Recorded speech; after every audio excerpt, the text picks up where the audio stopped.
इद्दत में निकाह की एक बहुत बड़ी वजह जादूगरी भी होती है। अच्छा, ये बात याद रखें, जादू में शिद्दत पैदा करने के लिए इद्दत में निकाह। अच्छा, मैं आपको बताऊं, जादू बुनियादी तौर पे जादू में दोबारा बोले, जादू में शिद्दत पैदा करने के लिए इद्दत में निकाह किया जाता है, शैतान को खुश करने के लिए। अंदाजा लगाइए, ज़ईफुल इत्तिकादी हमारे मुआशरे में रही है। बल्कि मैं ये समझता हूँ, अगर तमहीदी तौर पर अगर ये बात की जाए कि बादशाहों का जो जालिम जाबर, बल्कि आप ये समझ लें काफिर बादशाहों का एक तर्ज अमल ये रहा कि अपने दरबार के अंदर बड़े बड़े उस दौर के जादूगर रखा करते थे, जिसकी मिसाल फिरौन की कुरान पाक में सारे का सारा वाकया सारी दुनिया को पता देते। मूसा के मुकाबले में कुफर है। हम इस्लामी जमहूरियत पाकिस्तान की बात कर रहे हैं। अब देखें, वो हजरत मूसा के मुकाबले में भी जादूगरों को लेके आ गया था और जादूगरों के साथ वो पूरे का पूरा चाहता था कि मैं गालिब आ जाऊं। अब अगर पाकिस्तान इस्लामी जमहूरिया पाकिस्तान का ला इलाहा इल्लल्लाह की बुनियाद पे 27 रमजान रात, ये जो सारी बातें ये बड़ी अफसोसनाक है। अगर कि इस पाकिस्तान का इस्लामी जमहूरिया का जो वजीर आजम हो, उसके घर के अंदर जादूगर दाखिल हो जाएं या जादूगरी के असरात दाखिल हो जाएं, जो हमने बातें सुनी है वो तो बड़ी हैरानकुन है। वो तो ऐसी हैं कि जनाब वहां पे गोश्त आता था, उनके प्याले आते थे, गोश्त फेंका जाता था। और मैं ये समझता हूं, मैं जाती तौर पर यह समझता हूं कि ये उसी की आफात है कि खान साहब जो पहले कहा करते थे, उनकी ऑन दी रिकॉर्ड गुफ्तगू मौजूद है कि अल्लाह के अलावा सजदा करना शिरक है। ये इसी जादू की नहुसत है कि उन्होंने कब्र के ऊपर सजदा भी किया, खुद कहा, वो कई सजदे किए। यानी ये जादूगरी वही खान साहब जो कहते थे कि ईमानदारी, माली करप्शन नहीं होनी चाहिए तो शाहाना की घड़ियां बेचते हुए पकड़ेगी। यही वो खान साहब हैं जो इखलाकी तौर के ऊपर अपने आप को बहुत बुलंद समझते थे और लोगों को ये बावर कराने की कोशिश, रियासत मदीना की बात करते थे। उन्होंने खुद ये बयान दिया भी कि बाजवा साहब ने मुझसे आके पूछा आप क्यों आए हैं, तो उन्होंने कहा मैं था।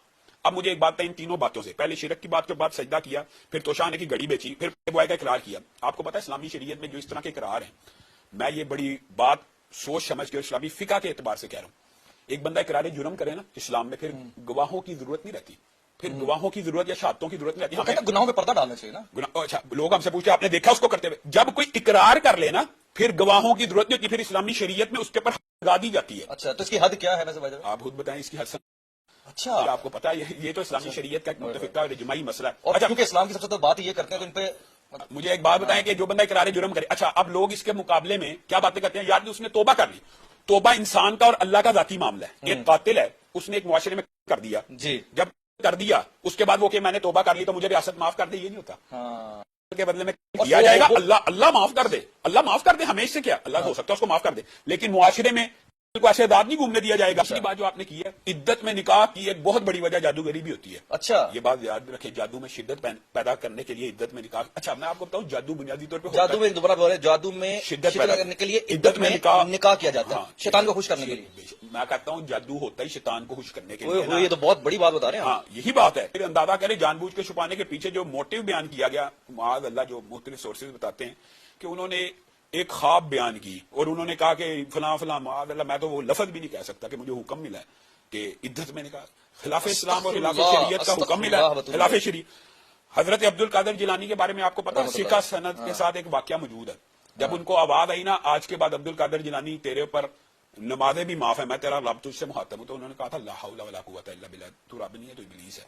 वाह वाह, बिल्कुल ऐसे यही बात जो मुझे नमाजों की माफी दे रहा है। दूसरे लफ्जों में ये कह सकते हैं कि ये जना से बड़ा मामला हो गया क्योंकि निकाह को जना के बराबर खड़ा कर दिया जाके। मैं आपको हसान भाई एक बात बताता हूँ, जी, खास तौर पे मैं तो वो बात करूंगा जो इस्लामिक ज्यूरिस्प्रूडेंस के अंदर है। हाँ। मुफ्ती सईद साहब फिका हनफी से ताल्लुक रखते हैं, इमरान खान और बुशरा बीबी फिका हनफी से ताल्लुक रखते हैं। उन्होंने निकाह फिका हनफी के मुताबिक किया। जी जी, फिका हनफी में दुरान इद्दत निकाह के बाद निकाह ही नहीं हो सकता।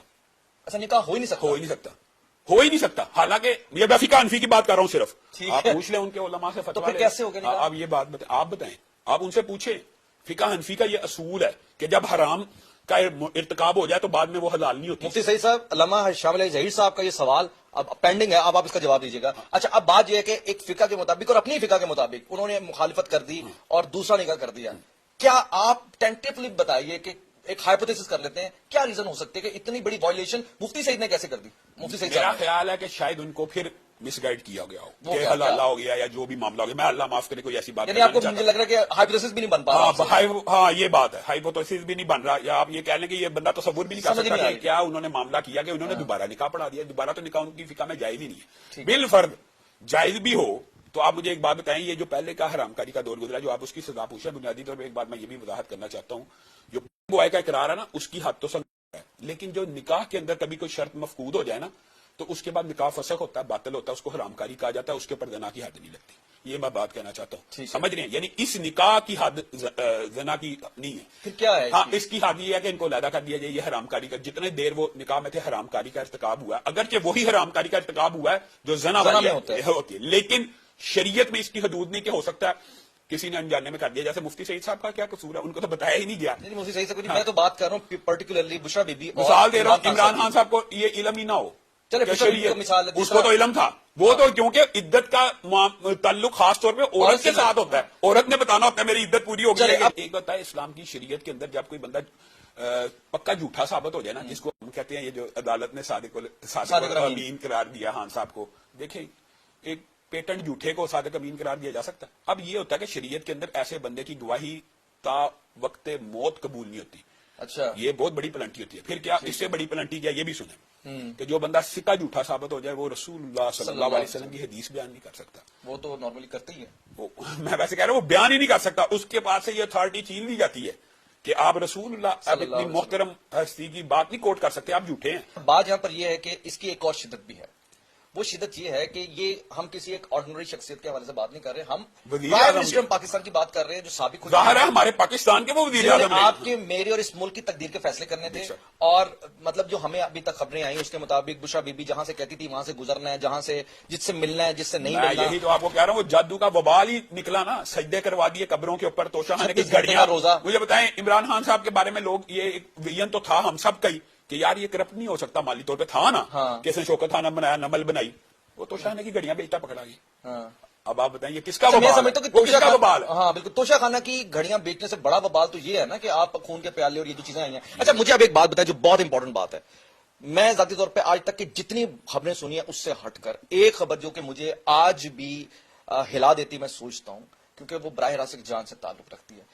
کیا مرغیوں کو زندہ جا سکتا ہے کسی حرام ہے. مطلب 800 مرغیوں کو زندہ رسول اللہ صلی اللہ علیہ وسلم نے فرمایا کہ کے اندر بھی احسان ہے، کے اندر جانور کو اللہ کے لیے کیا جا رہا ہے. اور مقصد کیا پیچھے ہو سکتا ہے جادو کے علاوہ یہ جو تمام عملیات ہوتی ہیں یہ جادو میں شدت پیدا کرنے کے لیے ہوتی ہیں. اور اچھا سب سے بڑی بات یہ ہوئی ہے حسان بھائی، ایک یہ ہوتا نہیں ہے بیڈ لک سمجھ لیں یا قوم کی بدقسمتی سمجھ لیں کہ انہوں نے جس ٹریپ کے ساتھ خان صاحب کو کہا کہ آپ وزیر اعظم بنیں گے وہ بن بھی گئے، پھر عقیدہ پختہ ہو جاتا ہے. پختہ ہو گیا. یہ بات ہوتی ہے کہ ایک بات سچ ثابت ہو گئی اور وہ سمجھتے رہے کہ بس اب یہ سارا کا سارا معاملہ. اب یہ دیکھیں ہمارے پنجاب کے اندر ہمارے اوپر ایک ایسا وزیر اعلیٰ لگائی رکھا 4 سال جس کی کارکردگی بزدار صاحب کی صرف انہی کی وجہ سے. تو اب یہ دیکھیں تو یہ میرا خیال میں ان کے زوال میں جادو کا دیکھیں یہ وبال اور ہے کہ ہاں صاحب کو سارے کا سارا زوال میں سمجھتا ہوں انہی وجہ سے یعنی پلٹ کے اب آ چکا ہے.